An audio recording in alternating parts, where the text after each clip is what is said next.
Electromagnetic waves are, well, waves, and they behave like waves, and they are described by the same math that describes any other type of wave, to be honest, which means that they have a frequency. The almost totality of signals, radar or radio, have a characteristic frequency, which is normally called the carrier, and a modulation, which encodes the information you want to transmit. And yes, radars do have a modulation too. And you can modulate the frequency, the amplitude, or the polarization of a carrier. But the final result is a somehow distorted carrier wave being transmitted.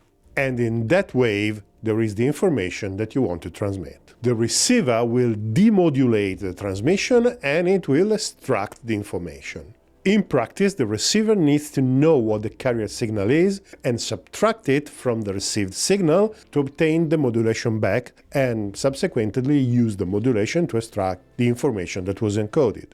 It doesn't matter if you're transmitting voice, bits, or anything else, the principle is always the same.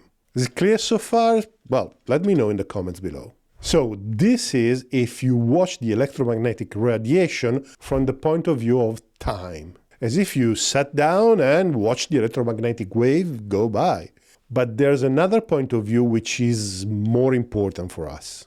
If you're not already familiar with the Fourier transform, I'm asking you to just trust me, because the full math would require hours and hours of lessons and it's way beyond the scope. With the Fourier transform, we can represent every modulated signal as if it was the sum of many different carriers, as if it was the sum of many different sinusoidal waves.